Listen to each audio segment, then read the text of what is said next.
Hello three N family. तो कैसे हो आप सब? आई होप कि आप सभी लोग बढ़िया होगे। जो बढ़िया नहीं है बहुत जल्दी बढ़िया हो जाओ। और चलो फटाफट से अपना एपिसोड स्टार्ट करते हैं, क्योंकि जो पिछला एपिसोड था वो काफी ज्यादा इमोशनल था और मुझे सच में काफी ज्यादा बुरा लगेगा जिस दिन जो यान गुयू को रिफाइन करेगा और एल्डर गुयू इस दूरी कॉन्टिनेंट से गायब हो जाएंगे। खैर ये सब तो वो चीजें हैं जिसपे हम कोई फेरबदल नहीं कर सकते। शायद थर्ड की राइटर ने कुछ ना कुछ सोचा हो आगे का। बट चलो फटाफट से अपना एपिसोड स्टार्ट करते हैं। और हाँ, लाइक शेयर भी कर दो। और अब तक अगर सब्सक्राइब नहीं किया तो कर लो भाई। किस चीज का इंतजार है? हम लोग 5000 पहुंचने वाले हैं बहुत जल्द, तो उसे कंप्लीट करो अभी के अभी। तो पिछले एपिसोड में हमने देखा होता है कि जोयान उस लड़की की हेल्प कर देता है, उन्हें छोड़कर फॉरेस्ट के और अंदर आ जाता है। साथ ही साथ लिटिली अपेयर हो चुका था और वो अपने डाउडी ट्रबुलेशन को झेलने के लिए जा चुका था। जिसके बाद गुयू और जोयान के बीच में एक इमोशनल कन्वर्सेशन हुआ था, जहां गुयू ने बोला था कि छोटे साथी चाहे आज हो या कल तुम्हें मुझे रिफाइन करना ही होगा। जिसके बाद एल्डर गुयू ने जोयान को एक पिल दी थी, मतलब पिल का स्क्रोल दिया था, जो कि आइस स्प्रेड पिल थी और गुयू के हेवनली फ्लेम को रिफाइन करने के लिए जोयान को उस पिल को रिफाइन करना था। तो ये एपिसोड जस्ट वहीं से स्टार्ट होता है जहां पे जोयान इस आइस स्प्रेड पिल के स्क्रोल को ही देख रहा था। और ये जो आइस स्प्रेड पिल होती है टियर 3 की मेडिसिनल पिल होती है, और ये टियर 3 की मेडिसिनल पिल मिडिल ग्रेड की पिल थी, जिसे रिफाइन करना काफी ज्यादा हार्ड माना जाता था। हालांकि भले ही ये इसे रिफाइन करना कठिन था, लेकिन ऐसा माना जाता था कि आइस स्पिरिट पिल हेवनली फ्लेम के साथ भी फाइट कर सकती है और उसे सप्रेस कर सकती है। और जो पिल आइस हेवनली फ्लेम को सप्रेस कर सके, उस पिल को रिफाइन करना इजी कैसे हो सकता था? और जियोयान यही सोच रहा होता है कि तभी अचानक एक वॉइस आती है, आइस स्पिरिट पिल पर सारी उम्मीदें बिल्कुल भी मत रखो। हालांकि ये आइस स्पिरिट पिल मुझे सप्रेस करने में कैपेबल है, लेकिन ये जिस चीज पर डिपेंड करता है वो पिल की पावर नहीं है, बल्कि आइस स्पिरिट चिलिंग लिक्विड है। और ये आइस स्पिरिट पिल का सबसे इंपॉर्टेंट इंग्रेडिएंट है। जुयान को अच्छी तरीके से पता होता है कि आइस स्पिरिट चिलिंग लिक्विड इस कॉन्टिनेंट का सबसे रेयर ट्रेजर है और इसकी कीमत मेटेरॉइट मिस्टीरियस आयरन से बिल्कुल भी कम नहीं है। यहाँ तक कि कई हाई रैंक की पिल्स को रिफाइन करने के लिए भी इसकी जरूरत पड़ती थी। यहाँ तक कि टियर 8 की मेडिसिनल पिल्स में भी इस आइस चिलिंग लिक्विड का यूज होता था। इसीलिए हर बार जब आइस स्पिरिट चिलिंग लिक्विड इस कॉन्टिनेंट के अंदर मिला तो उसके लिए काफी ज्यादा मार काट भी होती थी। आइस स्पिरिट चिलिंग लिक्विड का जो ओरिजिन था वो स्पिरिट चिलिंग स्प्रिंग से हुआ था, और ये काफी ज्यादा कोल्ड एट्रीब्यूट की पावर थी। और जहाँ पे भी ये एरिया होता था वहाँ के 10,000 मील के अंदर कोई भी मैजिकल बीस्ट या ह्यूमन एंटर नहीं कर सकता था। अगर वो एंटर होता है तो वो जिंदा ही मर जाएगा।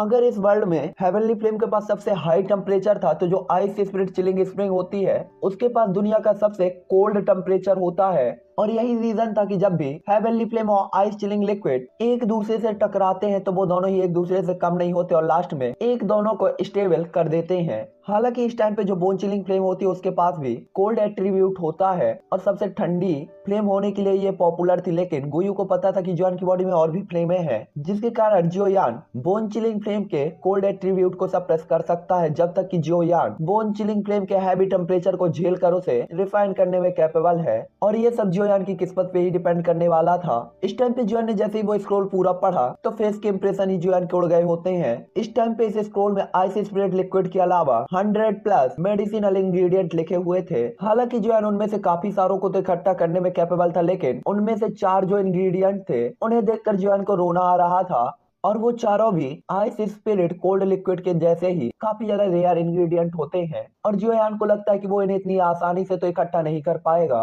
हालांकि जोयान खुद को कंट्रोल करता है और इसके बाद अपने स्टोरेज रिंग को देखता है, उसमें केवल 5 एम्पर लेवल की पिल ही बची थी, जो कि नॉर्मल हाफ एम्पर के लिए तो काफी हो सकती थी, लेकिन जोयान के लिए नहीं। इसीलिए जोयान कहता है ऐसा लगता है कि कुछ एम्पर ग्रेड की पिल्स को रिफाइन करने का टाइम आ गया है। जिसके बाद जोयान तुरंत ही अपने रिट्रीट में चला जाता है और एल्डर गुयू जियान की बॉडी के अंदर आ जाते हैं। जिसके बाद हमें रात का सीन दिखाया जाता है, जहाँ पे भेड़ियों के गुर्राने की आवाजें, हवा की सरसराहट की आवाज और प्यारा सा आसमान जो कि चांद तारों से भरा हुआ था दिखाई देता है। जिसके कुछ टाइम बाद हमें नेक्स्ट डे का सीन दिखाया जाता है, जहां सूरज धीरे धीरे निकल रहा होता है, ठंडी ठंडी हवा चल रही होती है और उसकी लाइट जोयान पर पड़ रही होती है। जिसके बाद जोयान अपनी आंखें खोलता है इस टाइम पे जोयान काफी ज्यादा एनर्जी फील कर सकता था अपनी बॉडी के अंदर, जिसके बाद जोयान तुरंत ही अपनी जगह से गायब होकर आसमान में पहुंच जाता है और आसपास की जगह को स्कैन करना स्टार्ट कर देता है। क्योंकि जोयान को यहाँ पे एम्परर ग्रेड पिल्स को रिफाइन करना था, तो वो यहाँ पे कुछ सारे हर्ब्स खोजना चाहता था, क्योंकि जोयान की स्टोरेज रिंग में जो मेडिसिनल इंग्रेडिएंट थे वो अब बहुत कम ही बचे थे और साथ ही साथ इसकी भी कोई गारंटी नहीं थी कि जोयान अपने फर्स्ट अटेम्प्ट में पिल को रिफाइन कर ही लेगा, इसलिए जोयान को काफी सारे मेडिकल इंग्रेडिएंट चाहिए थे।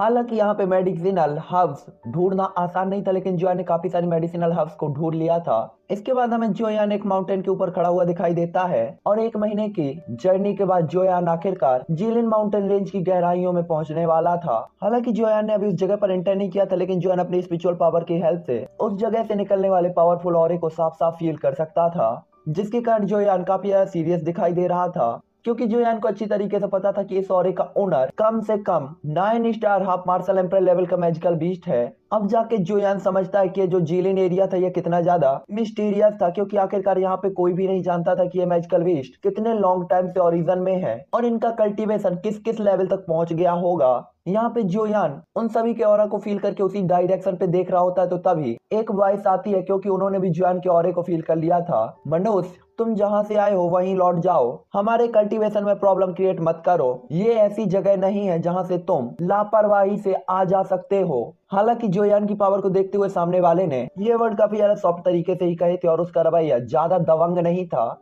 उनकी बात को सुनकर जोयान भी स्माइल करता है और उसी जगह की तरफ हाथ बढ़ाते हुए कहता है, मैं केवल आपकी इस कीमती भूमि से या कीमती जगह से निकलना चाहता हूँ और एक रास्ता उधार लेना चाहता हूँ। अगर मैंने किसी भी तरीके से आपको परेशान किया है तो मैं उसके लिए माफी चाहता हूँ। तभी वो बंदा फिर से कहता है, भाई मैं देख सकता हूँ कि तुम्हारा कल्टीवेशन कितना ज्यादा कठिन है और मैं तुम्हें नहीं मारना चाहता। मैं तुम्हें अभी भी यही सलाह दूंगा कि तुम मुड़ो और जीलिन माउंटेन रेंज को छोड़ दो और घूम के तुम्हें जाना चाहिए, वरना धमकाने के लिए तुम मुझे दोष मत देना। इस बार की आवाज में थोड़ा सा गुस्सा देखा जा सकता था। हालांकि जोयान इस बात को सुनकर थोड़ा सा स्माइल करता है, क्योंकि दूसरी party 9 star half martial emperor level की थी, इसीलिए जोयान ज्यादा परेशान नहीं था और वो सीधा ही 4 सुपर सेट के हाथों में नहीं पड़ना चाहता था। इसीलिए वो बेस्ट वेस्टलैंड एरिया की ओर जाते हुए जाइलिंग माउंटेन रेंज से गुजरना चाहता था, चाहे उसकी कीमत कुछ भी हो। हालांकि जोयान उस वॉइस को इग्नोर करके तुरंत ही अपने सामने की जगह पर बैठ जाता है और अपना 1000 बीस्ट कुलड्रोन निकाल लेता है, जिसके बाद जोयान की उंगली के इशारे के साथ ही उसमें हेवनली फ्लेम भी अपीयर हो जाती है। हालांकि जोयान अभी भी रिलैक्स करना स्टार्ट नहीं करता और तुरंत ही कुलड्रोन का टेम्परेचर बढ़ते ही काफी सारे मेडिसिनल इंग्रेडिएंट को कुलड्रोन के अंदर डालना स्टार्ट कर देता है, जिससे चारों तरफ काफी ज्यादा रिच मेडिसिनल स्मेल चारों तरफ फैल जाती है। जिसके बाद जोयान अपने हाथों के इशारे के साथ और अपने दिल के थॉट के साथ उन मेडिसिनल इंग्रेडिएंट को रिफाइन करना स्टार्ट कर देता है और पलक झपकते ही आधे महीने का टाइम निकल जाता है। इस आधे महीने के दौरान जोयान की मेडिसिनल कुलड्रोन के अंदर के मेडिसिनल इंग्रेडिएंट कम से कम 4-5 बार बर्बाद हो चुके थे और 4-5 बार फेल होने के कारण जोयान को भी अपने मेडिसिनल इंग्रेडिएंट को खोने का दर्द होता है। हालांकि जोयान के इस बार बार के अनसक्सेसफुल होने के एक चीज ने जोयान के फ्यूचर में सक्सेसफुल होने के चांस काफी ज्यादा बढ़ा दिए थे, क्योंकि जोयान का एक्सपीरियंस बढ़ता जा रहा था। और इसके बाद लगभग 2 महीने की कड़ी मेहनत के बाद जोयान आखिरकार 2 पिल लाइटिंग्स को अट्रैक्ट कर लेता है, जिसके बाद 2 एम्परर लेवल की पिल्स को रिफाइन कर लेने के बाद जोयान का कॉन्फिडेंस भी थोड़ा सा बूस्ट अप हो जाता है। दूसरी ओर 2 बार पिल लाइटिंग को झेलने के कारण जोयान के नॉर्दर्न किंग की पावर भी बढ़ गई थी। हालांकि ये पावर ज्यादा नहीं थी, लेकिन जोयान की तरफ से तो ये पहले ही जश्न मनाने लायक थी। जिसके बाद जोयान आधे साल तक जाइलिंग माउंटेन रेंज के आउटर एरिया में ही रहता है और अपनी थकी हुई डुइकुई को रिकवर करता रहता है और पिल्स को रिफाइन करता रहता है। और इस आधे साल की मेहनत के कारण जोयान को एम्परर लेवल की पिल को रिफाइन करने की जो सक्सेसफुल रेट होती है वो 30 से बढ़कर 70% तक पहुंच चुकी होती है। इस कंटिन्यू रिफाइनिंग के कारण जोयान के अल्केमिस्ट एक्सपीरियंस तो बढ़ी ही थी, साथ ही साथ 5 स्टार हाफ मार्शल एम्परर के रूप में जोयान की पावर भी बढ़ गई थी और वो 5 star half martial emperor level के इंटरमीडिएट लेवल पर एंटर होने ही वाला था। साथ ही साथ उसकी स्पिरिचुअल पावर भी यूनिटी स्टेज पर स्टेबल हो चुकी होती है। यहाँ तक कि नॉर्दर्न किंग का बात है तो कुल 8 पिल लाइटिंग को झेलने के बाद उसकी पावर पहले 9 star half martial emperor level के लेट स्टेज पर पहुंच चुकी होती है। जिसके बाद जोयान के इस पपेट और एक डाउडी के बीच में कुछ ज्यादा अंतर नहीं था और इस टाइम पे जोयान इस चीज को लेकर काफी ज्यादा क्यूरियस होता है कि आखिरकार जब उसका नॉर्दर्न किंग डाउडी बनेगा तो वो कैसा होगा और क्या ये भी डाउडी ट्रेबुलेशन को अट्रैक्ट करेगा या नहीं। जिसके बाद जोयान आराम करता है और हमें मॉर्निंग का सीन दिखाया जाता है, जहाँ पे जोयान धीरे धीरे अपनी आंखों को खोलता है और फिर तुरंत ही उठ के खड़ा हो जाता है। हड्डियों को तोड़ता फोड़ता है और एक प्यारी सी स्माइल के साथ बेस्ट डायरेक्शन की तरफ उड़ना स्टार्ट कर देता है। इस टाइम पे जोयान उड़ते हुए अपने स्काई एक्सट्रैक्शन स्टेप का यूज कर रहा था, जिसके कारण कोई भी जोयान की स्पीड और जोयान की लोकेशन का पता ही नहीं लगा पा रहा था। हालांकि यहाँ पे जोयान लापरवाही करने की बिल्कुल भी हिम्मत नहीं करता, क्योंकि जोयान को पता था कि ये लो लेवल के मैजिकल बीस्ट भले ही उसे खोजने में कैपेबल ना हो, लेकिन पावरफुल बीस्टों के बारे में ऐसा नहीं कहा जा सकता। हालांकि जोयान भले ही यहाँ पे अपने स्काई एक्सट्रैक्शन स्टेप का यूज कर रहा था, लेकिन इस एरिया के 3 पावरफुल मैजिकल बीस्ट जोयान के ऑरे का पता लगा लेते हैं और जोयान इस टाइम पे बस यही सोच रहा होता है कि उनके आने से पहले वो यहाँ से निकल जाए। लेकिन जोयान की सोच पूरी तरीके से गलत होती है और अब आ जाती है, लड़के मैंने तुम्हें पहले इस जगह को छोड़ने के लिए कहा है, ये वो जगह नहीं है जहाँ पे तुम आ सकते हो। हम तुम्हें मारना नहीं चाहते, अगर तुम अभी भी चले जाते हो तो हम तुम्हें जाने दे सकते हैं, लेकिन अगर तुम हमारी बात नहीं मानोगे तो हमें मजबूरी में तुम्हें मारना होगा। और इसके बाद 3 पावरफुल ऑरा का प्रेशर जोयान के ऊपर पड़ने लगता है और ये देखकर जोयान तुरंत ही अपने दिल में चिल्लाता है, अरे नहीं, क्योंकि इस टाइम पे 3 9 star half martial emperor level के वॉरियर एक साथ जोयान के सामने आ गए थे, जिसका प्रेशर जोयान एक साथ तो नहीं झेल सकता था। इसीलिए जोयान तुरंत इसका एक्सट्रैक्शन स्टेप का यूज करके 100 कदम तक दूर निकल जाता है। हालांकि जोयान ने एक चीज फील कर ली थी कि इन 3 मैजिकल बीस्ट में से एक मैजिकल बीस्ट के पास काफी ज्यादा हाईली स्पीड है और उसका कंपैरिजन जोयान के प्रेजेंट टाइम के स्काई एक्सट्रैक्शन स्टेप से नहीं की जा सकती। तभी अचानक एक आवाज आती है कि बच्चे, तुम्हारी स्पीड धीमी नहीं है, लेकिन तुम्हारा बैड लक है कि तुम इस किंग के सामने अभी भी बहुत धीमे हो। और इसके बाद एक शैडो तुरंत ही जोयान के पास अपेयर होती है और फिर वो जोयान से कहता है, बच्चे तुम्हें अब और दौड़ना नहीं चाहिए। और इसके बाद एक पंच जोयान के कंधे पर गिरने ही वाला था कि तभी जोयान 6 ग्रेट बे को ओपन कर देता है और तुरंत ही उस जगह से गायब हो जाता है और उस अटैक से भी बच जाता है। ये देखकर वो मैजिकल बीस्ट तुरंत ही कहता है, ओह। और इसके बाद जोयान के उसे टेलीपोर्टेशन गेट को देखता है, जिससे जोयान अभी अभी गायब हो गया था, तो कहता है, ग्रेट दाओ एनर्जी। इस टाइम पे वो काफी ज्यादा शॉक होता है और जोयान के बारे में ही सोच रहा होता है कि इतना छोटा सा बच्चा जो कि केवल 5 star half martial emperor level का वॉरियर है, ग्रेट दाओ एनर्जी को कंट्रोल कर सकता है। इस टाइम पे अगर जोयान थोड़ी देर तक और ग्रेट दाओ एनर्जी को कंट्रोल करने में कैपेबल था, तो वो इन तीनों लोगों के एरिया को छोड़ने में भी कैपेबल था। तभी अचानक एक वॉइस आती है, तियानिंग क्या चल रहा है। और इसके बाद नीले कपड़े पहने हुए पर्सन और लाल बालों वाला लड़का तियानिंग से पूछते हैं। तभी तियानिंग उन्हें काफी हैरानी से कहते हुए बताता है, क्या आप जानते हैं कि वो लड़का ग्रेट दाओ एनर्जी को कंट्रोल कर रहा है। जैसे ही वो दोनों तियानिंग की बात को सुनते हैं तो काफी ज्यादा हैरान हो जाते हैं कि अगर एक हाफ मार्शल एम्पर लेवल का वॉरियर महान दाओ या कि ग्रेट दाओ एनर्जी को समझने में कैपेबल था, तो ये पॉसिबल कैसे है। जिसके बाद वो यही बोलते हैं कि ये बच्चा नॉर्मल तो बिल्कुल भी नहीं है। हालांकि तभी वो पर्सन कहता है कि चाहे कुछ भी हो, हमें उसे यहाँ से निकलने नहीं देना चाहिए। इस टाइम पे लाल बालों वाला पर्सन काफी ज्यादा गुस्सा होता है और तियानिंग को एक बार फिर से याद दिलाता है। तभी तियानिंग कहता है, आराम करो, मुझे पता है मुझे क्या करना है, मैं बस थोड़ा हैरान हूँ क्योंकि ऐसा टैलेंट आज से सैकड़ों सालों के बीच में मैंने कभी भी नहीं देखा, नहीं सुना। और इसके बाद वो पीछे मुड़कर जोयान की तरफ देखता है, जो कि काफी दूर निकल चुका था और एक रेत के टुकड़े जैसा दिखाई दे रहा होता है। तो स्माइल करते हुए कहता है, अब तक मैंने जितने भी हाफ मार्शल एम्पर लेवल के वॉरियर देखे हैं, उनमें से इसकी स्पीड सबसे ज्यादा तेज है और अगर वो थोड़ा और पावरफुल होता तो ये राजा भी उसे नहीं पकड़ पाता। तियानिंग की बात सुनकर और जोयान की तारीफ सुनकर उसके पीछे खड़े हुए दोनों लोग अचानक ही काफी ज्यादा हैरान होते हैं और कुछ भी नहीं बोलते, क्योंकि उन्होंने कभी भी तियानिंग को किसी की तारीफ करते हुए नहीं सुना था। हालांकि पलक झपकते ही तियानिंग तुरंत ही एक मैजिकल बीस्ट में चेंज होता है और आसमान को घेरते हुए जोयान की तरफ उड़ जाता है। इस टाइम पे यह मैजिकल बीस्ट एक बाज की तरह दिखाई दे रहा था। इस टाइम पे इसके जो पंख होते हैं वो 10,000 फीट तक चौड़े होते हैं और वो हवा के साथ पूरे पेड़ों को भी उखाड़ रहे होते हैं। इस टाइम पे इसकी स्पीड भी काफी ज्यादा तेज होती है। ये देखकर जोयान काफी ज्यादा हैरान होता है। तभी उस बाज के पंजे नीचे उतरते हैं और जोयान को पकड़ लेते हैं और इसके बाद वो इसका ईगल तुरंत ही जोयान को चेतावनी देते हुए कहती है, भाई। इस टाइम पे उस स्काई ईगल ने जोयान को चारों तरफ से पकड़ रखा होता है अपने पंजों से और वो पंजे बिल्कुल प्रेजेंट के जैसे होते हैं। उनकी बात को सुनकर जोयान के फेस इंप्रेशन थोड़े से चेंज होते हैं, लेकिन जोयान तुरंत ही उनसे कहता है कि मेरा आप तीनों को परेशान करने का कोई इरादा नहीं है। जहाँ तक मेरे जाने की बात है तो मैं अभी भी वही कहूंगा कि मुझे आपसे इस रास्ते को उधार लेना पड़ेगा। ये सुनकर तियानिंग तुरंत ही कहता है, तुम कितने ईगोफुल पर्सन हो। और वो अपनी बात पूरी कर ही पाता कि तभी उसके पंजे में फंसा हुआ जोयान अचानक ही हिलने लगता है और इसके बाद king Kong glass body appear होती है और पलक झपकते ही जोयान कई गुना ज्यादा बड़ा हो जाता है। और इस टाइम पे स्काई ईगल भी जोयान को अपने पंजों में पकड़ने में कैपेबल नहीं था, जिसके कारण वो जोयान को छोड़ देता है। और उससे फ्री होने के बाद जोयान तुरंत ही जंगल के अंदर की तरफ गायब हो जाता है, क्योंकि वहीं पे केवल जोयान स्काई ईगल को डॉच करने में कैपेबल था। इस टाइम पे इसका ईगल भी काफी ज्यादा शौक होती है कि जियोयान वास्तव में उसके पंजे से निकलने में कैपेबल है। हालांकि तुरंत ही वो जियोयान की तरफ देखते हुए कहता है, लिटिल बच्चे, कोई आश्चर्य नहीं कि तुमने हमारे एरिया में घुसने की हिम्मत की। तुम्हारे पास कुछ स्ट्रेंथ और स्किल तो है, हालांकि होगा वही जो मैंने पहले कहा, या तो तुम आज यहाँ से वापस लौट सकते हो या फिर यहीं रह सकते हो। और इसके बाद वो तुरंत ही जियोयान को पकड़ने के लिए एक बार फिर से बढ़ जाता है। ये देखकर जियोयान तुरंत ही अपनी फ्लेम डिवोरिंग सुनामी को चार्ज करता है। ये देखकर स्काई ईगल तुरंत ही कहती है, sky eagle bend ripping claw. इस टाइम पे वो जियोयान को बिल्कुल भी हल्के में लेने को रेडी नहीं थी, क्योंकि उसे पता था कि जियोयान की जो ओरिजिनल पावर है वो पहले ही काफी ज्यादा पावरफुल है। इस टाइम पे फ्लेम डिवोरिंग सुनामी को चार्ज करने के बाद जियोयान वापस से अपनी ओरिजिनल बॉडी में आ चुका होता है। तभी इसका ईगल कहती है कि तुम मुझसे बचने के लिए इन तरीकों का इस्तेमाल करना चाहते हो, तुम्हें यह नहीं भूलना चाहिए कि हम 3 हैं। और इसके बाद वो तुरंत ही ह्यूमन शेप में चेंज हो जाती है, ह्यूमन शेप में चेंज हो जाता है। और इसके बाद कहता है, फ्लेम लायन जियोंग गैंग, अब तुम्हारी बारी होनी चाहिए, वरना ये बच्चा भाग जाएगा।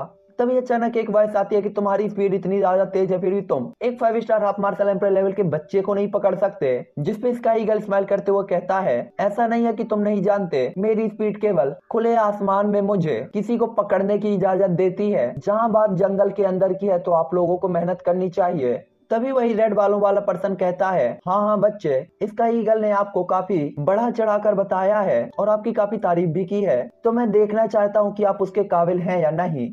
और इसके बाद वो फ्लेम लायन तुरंत ही एक दहाड़ते हुए तोप के गोले की तरह जियोयान की तरफ चार्ज हो जाता है। और जियोयान, जो कि अभी तक अपने आप को स्टेबल करके आगे की तरफ भाग रहा होता है, तुरंत ही उसके सामने फ्लेम लायन अपीयर हो जाता है। इसके बाद वो जियोयान को देखते हुए कहता है, मुझे फ्लेम लायन कहा जाता है, आसमान में रहने वाले को इसका ईगल कहा जाता है और मेरे पीछे आने वाले को जियोंग गैंग कहा जाता है। तुम्हारा नाम क्या है? ये देखते ही कि उसके सामने फ्लेम लायन आ चुका है, जियोयान लापरवाही करने की कोशिश नहीं करता और तुरंत ही एक बार फिर से किंग कॉन्ग ग्लास बॉडी को अपेयर करता है और अपने हैवी जुआन रूलर को अपेयर करके 7 लेयर स्काई ब्रेकिंग रूलर का अटैक फ्लेम लायन की तरफ कर देता है। ये देखकर फ्लेम लायन भी तुरंत ही अपना अटैक चार्ज करता है, जो कि होता है लायन और अ फिस्ट। और इसके बाद दोनों ही अटैक टकरा कर एक दूसरे को डिस्ट्रॉय कर देते हैं। ये देखकर इसका ईगल काफी ज्यादा सरप्राइज होता है कि जियोयान की पावर इतनी ज्यादा है। हालांकि हमें फिर जियोयान दिखाया जाता है जिसके मुंह से ब्लड निकल आया था और साथ ही साथ चेहरा पूरी तरीके से लाल हो चुका था। आखिरकार उसका opponent 9 star half martial emperor level का था। तभी लायन बीस्ट जब ये देखता है कि उसके पंच से जियोयान के मुंह से केवल ब्लड ही निकला है, तो वो भी काफी ज्यादा सरप्राइज होता है, क्योंकि उसे अच्छे से याद था कि उसने एक बार अपने पंच के साथ 6 star half martial emperor level के वॉरियर को मार डाला था। लेकिन जियोयान को तो केवल मामूली चोटें आई थी, जो देखकर वो ये तो समझ गया था कि जियोयान की पावर नॉर्मल तो बिल्कुल भी नहीं है। ये देखकर वो कहता है, बुरा नहीं है छोटे साथी, इसका ईगल ने तुम्हारा कैलकुलेशन वास्तव में सही ही किया है। आपकी पावर सभी हाफ मार्शल एम्पर लेवल के वॉरियर में काफी ज्यादा एक्स्ट्रा ऑर्डिनरी है जिन्हें मैंने देखा है। और आपकी प्रेजेंट टाइम की पावर को देखते हुए मुझे लगता है कि आप 8 star half martial emperor level के वॉरियर से भी निपटने में कैपेबल होंगे। इस टाइम पे फ्लेम लायन की आंखें साइन हो रही थी और वो जियोयान की तारीफ कर रहा था। हालांकि जियोयान उसकी बात को इंप्रेशन तरीके से सुनता है, क्योंकि जियोयान ने देखा था कि उसके attack 7 layer sky breaking ruler को भी फ्लेम लायन ने डिस्ट्रॉय कर दिया था, जिसके बाद जियोयान उसे हल्के में लेने की कोशिश नहीं करता और तुरंत ही एक बार फिर से जंगल के अंदर एंटर हो जाता है। जियोयान को भागता देखकर फ्लेम लायन तुरंत ही कहता है, बच्चे, क्या आप सच में सोचते हैं कि आप हम तीनों के होते हुए भी यहाँ से भाग सकते हैं? मैं आपसे यही कहूंगा कि आप यहाँ से चले जाइए, क्योंकि हम आपको नहीं मारना चाहते। अगर हमें मजबूर करते हैं आप, तो हमें आपको मारना होगा। और इसके बाद वो तेजी से जियोयान की तरफ स्पीड से भागना स्टार्ट कर देता है। तभी जियोयान भी खांसते हुए कहता है, मैं आप तीनों से दुश्मनी नहीं करना चाहता, हालांकि आज मुझे एक रास्ता अपनाना चाहिए जिसे मैं आपसे उधार लेना चाहता हूँ। अगर मैंने आपको नाराज किया है तो इसके लिए मैं माफी चाहता हूँ और फ्यूचर में वापस आने के बाद मैं इसे चुका दूंगा। और इसी के साथ जियोयान की स्पीड एक बार फिर बढ़ जाती है। तभी फ्लेम लायन कहता है, बच्चे, हमने पहले ही कहा है किसी को जीलिंग माउंटेन रेंज के इनर एरिया में एंटर होने की अनुमति नहीं है, इसीलिए हम तुम्हें यहाँ से अंदर नहीं जाने दे सकते। पीछे मुड़ो और चले जाओ। और इसके बाद उसका पंजा जियोयान के कंधे से टकराने ही वाला था कि तभी जियोयान नॉकटर्न ब्लास्ट को चार्ज करता है। और फ्लेम लायन जब तक जियोयान के इस अटैक से डॉज करके इसे सॉल्व करता है, तब तक जियोयान उसकी आंखों से गायब हो चुका होता है। तभी फ्लेम लायन, जिसका हाथ पूरी तरीके से सुन्न हो चुका था, जियोयान की तरफ देखते हुए कहता है, इस बच्चे की फिजिकल स्ट्रेंथ काफी ज्यादा खतरनाक है। मैं सच में काफी ज्यादा एक्साइटेड हूँ कि क्या ये बच्चा इंसान ही है।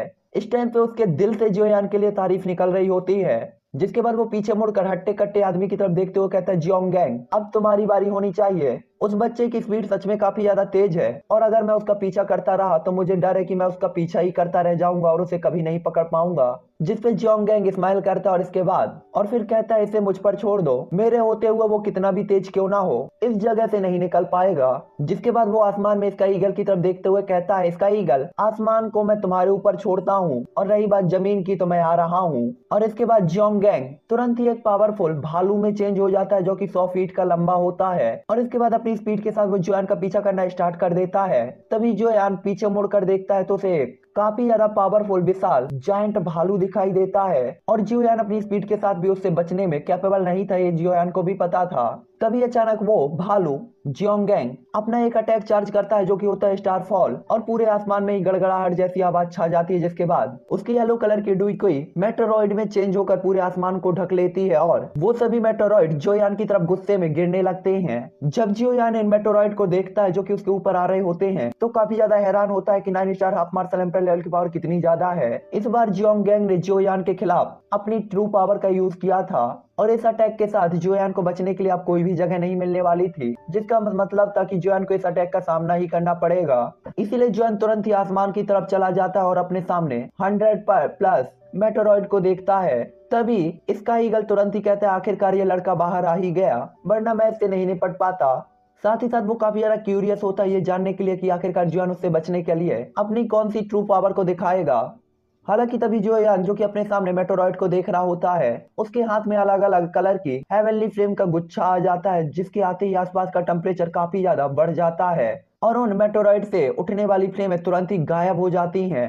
भला एक हेवनली फ्लेम के सामने नॉर्मल फ्लेमों की क्या ही औकात थी। साथ ही साथ जियोयान फ्लेम दी गॉड था, उसके सामने तो कोई भी फ्लेम टिकने की हिम्मत नहीं कर सकती थी। तभी वो तीनों ये देखकर तुरंत ही कहते हैं यह है एक हेवनली फ्लेम।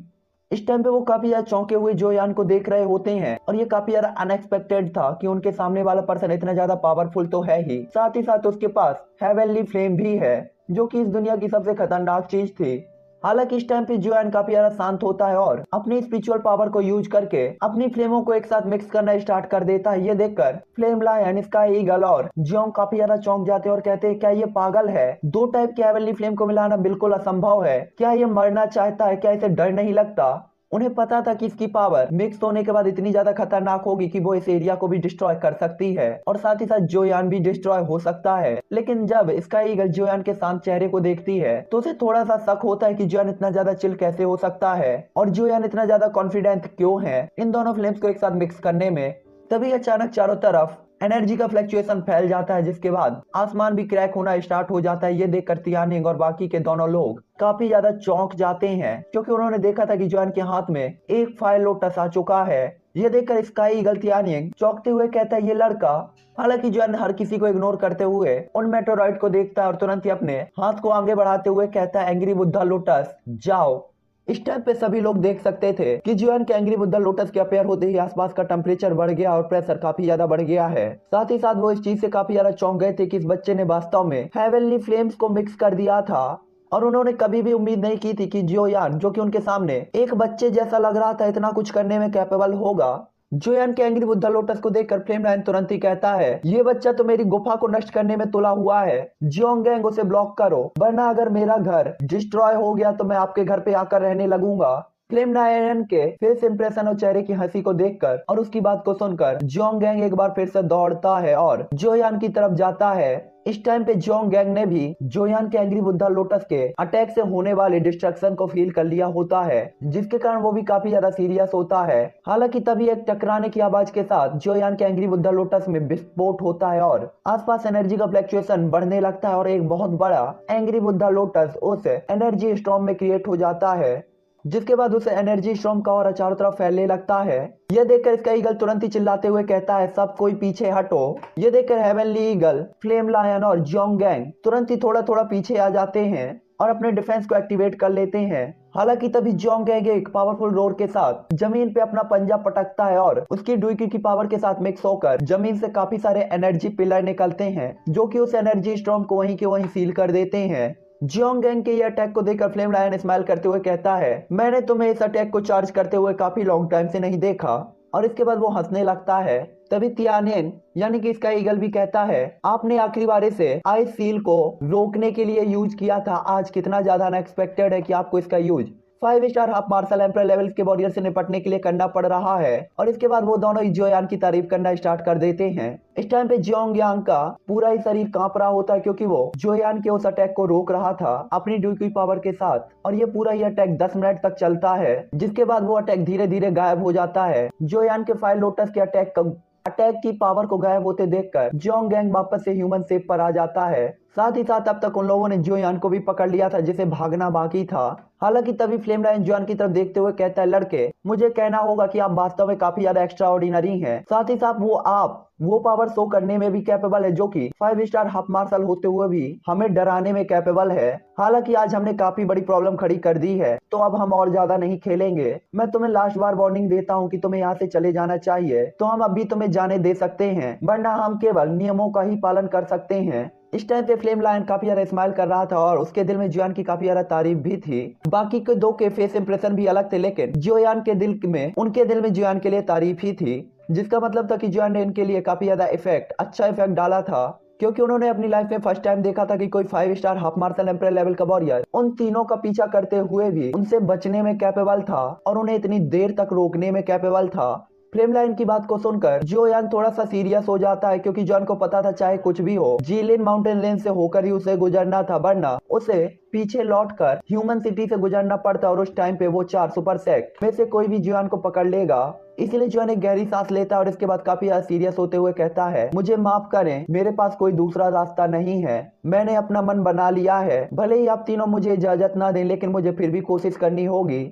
और इसके बाद जियोयान तुरंत ही अपने हैवी जुआन रूलर को कसकर पकड़ लेता है और जियोयान के अपेयर सामने तुरंत ही उसका नॉर्दर्न किंग अपेयर हो जाता है। ये देखकर वो तीनों ही कहते, ओह, एक पपेट और इसकी power 9 star half martial emperor पर है, ये कैसे पॉसिबल है? कोई पपेट वास्तव में इतनी ज्यादा पावरफुल कैसे हो सकता है? इस टाइम पे वो तीनों एक दूसरे को देख रहे होते हैं, क्योंकि उन्हें पता था कि इस पपेट की पावर उन तीनों से जरा भी कम नहीं है। जिसके बाद इसका ईगल कहती है कि आपने हमें बार बार सरप्राइज किया है। इस टाइम पे वो काफी ज्यादा सीरियस होता है और वो तीनों इस टाइम पे जियोयान के एक्स्ट्रा ऑर्डिनरी और अबनॉर्मल नॉर्दर्न किंग को ही देख रहे होते हैं। तभी जियोयान कहता है, अगर पॉसिबल हो तो मैं आप तीनों से नहीं लड़ना चाहता, हालांकि मेरे पास कोई दूसरा ऑप्शन नहीं है। अगर मैं इस रास्ते से नहीं जाता तो मेरे पास कोई दूसरा ऑप्शन और दूसरा रास्ता नहीं है, इसीलिए मुझे डर है कि मुझे आप लोगों को थोड़ा परेशान करना होगा। तभी इसका ईगल कहती है, इसी तरह हम लोग भी नियमों से बंधे हुए हैं, किसी को भी जीलिंग माउंटेन रेंज के इनर एरिया में आधा कदम रखने की इजाजत नहीं है, आपको समझना चाहिए। अगर आप बार बार यही चीजें करेंगे तो हमें मजबूरी में आपके साथ फाइट करनी पड़ेगी। इस टाइम पे वो लोग थोड़ा सा सैड भी दिखाई देते हैं, क्योंकि उन्हें पता था जियोयान चाहे कितना भी एक्स्ट्रा ऑर्डिनरी क्यों ना हो, वो रूल को चेंज नहीं कर सकते। तभी फ्लेम लायन कहता है, तुम दोनों इस बच्चे का ख्याल रखो और इस पपेट को मेरे ऊपर छोड़ दो, मैं वास्तव में देखना चाहता हूँ कि इसकी पावर कितनी ज्यादा है। हालांकि जियोयान ने अपनी पपेट का यूज करके लायन किंग को तो रोक दिया था, लेकिन 9 star half martial emperor level के वॉरियर के साथ सामना करना अभी भी उसके लिए कठिन था। लेकिन जियोयान को भरोसा था कि जब तक उसकी बॉडी के अंदर गुयू है, वो जीलिंग माउंटेन रेंज के अंदर बिना किसी प्रॉब्लम के ट्रेवल कर सकता है और उन्हें अपनी हेल्प के लिए बुला सकता है। इसीलिए जियोयान अपने एक ही थॉट के साथ अपनी हेवनली फ्लेम को तुरंत ही अपेयर करता है और इसके बाद वो फ्लेम हाथ से होते हुए जियोयान के हैवी जुआन रूलर में अपेयर हो जाती है। तभी इसका ईगल कहता है कि ऐसा लगता है कि आप अभी भी जिद्दी हैं। और इसके बाद जियोयान तियानिंग की बात को सुनता है तो तुरंत ही उसकी तरफ देखता है और इसके बाद इसका ईगल तियानिंग से कहता है, मैं जियोयान हूँ। और इसके बाद तियानिंग भी अपने हाथ में एयर की तलवार को कंडेंस कर लेता है। और जहां तक जियोंग गैंग की बात थी तो वो भी अपने पंच को क्रिएट करता है, जो कि येलो कलर की डुइक्वी से भरा हुआ होता है। इसके बाद दूसरी तरफ लायन किंग सबसे पहले नॉर्दर्न किंग के ऊपर अटैक करता है, जिसके बाद उनके बीच में एक कठिन फाइट स्टार्ट हो जाती है। जबकि दूसरी तरफ जियोयान भी अपने हैवी जुआन रूलर का भर भर के यूज कर रहा था और इसका एक्सट्रैक्शन स्टेप का यूज करके यहाँ वहाँ भाग रहा होता है। इस टाइम पे जियोंग गैंग और इसका ईगल को भी जियोयान को पकड़ने में कठिनाई हो रही थी, क्योंकि जियोयान का इसका एक्सट्रैक्शन स्टेप और साथ ही साथ जियोयान की स्पिरिचुअल पावर काफी हाई लेवल पर पहुंच चुकी होती है। इसीलिए जियोयान इसका ईगल से तो काफी अच्छी तरीके से डॉज कर रहा था, लेकिन जियोंग गैंग से निपटने का जियोयान को अभी भी विश्वास नहीं था, क्योंकि वो काफी ज्यादा पावरफुल फौलाद की औलाद था। और इसी तरह जियोयान इसका एक्सट्रैक्शन स्टेप का यूज करके इसका ईगल के सामने आकर तुरंत ही अपने हैवी जुआन रूलर का अटैक उसके ऊपर कर देता है। ये देखकर इसका ईगल भी हवा में कंडेंस एक स्लॉट को तुरंत ही जियोयान के हैवी जुआन रूलर की तरफ खड़ा कर देती है और दोनों ही अटैक एक दूसरे से टकराकर डिंग की आवाज के साथ रुक जाते हैं। तभी जियोंग गैंग अपने पावरफुल पंच को जोयान की तरफ शूट कर देता है। उस अटैक को फील करके जोयान बिल्कुल भी उसे हल्के में लेने की कोशिश नहीं करता और तुरंत ही इसका ईगल के अटैक से डॉज करके पीछे हट के घूमता है और अपनी हेवनली फ्लेम के साथ मिक्स हैवी जुआन रूलर को घुमाते हुए कहता है 7 layer sky breaking ruler first ruler. और इसके बाद जैसे ही दोनों अटैक टकराते हैं तो जियोंग गैंग 12-15 कदम तक पीछे चला जाता है, जबकि जोयान 100-150 कदम तक पीछे की तरफ जाता है। तभी इसका ईगल एक बार फिर जोयान के ऊपर अटैक करती है। इस टाइम तक लगभग 100 एक्सचेंज की फाइट हो चुकी थी, लेकिन जोयान अभी भी उन दोनों से लड़ रहा था और 2 9 star half martial emperor level के वॉरियर का सामना करते हुए एक 5 star half martial emperor level के वॉरियर को 100 एक्सचेंज तक टिकना पहले ही काफी बड़ी बात थी। इस डूडी कॉन्टिनेंट के अंदर भी एक दो टक्कर के बाद जोयान की बॉडी एक बार फिर से 100 कदम तक पीछे हट जाती है और इस बार जोयान खून की उल्टियां करना स्टार्ट कर देता है। इस टाइम पे जोयान को काफी हैवी चोटें भी आई थी और अपने पावरफुल ओपोनेंट का सामना करते हुए जोयान पावरलेस फील कर रहा होता है। जिसके बाद जोयान तुरंत ही अपने पीछे देखता है तो इसका ईगल और जियोंग गैंग खड़े हुए थे।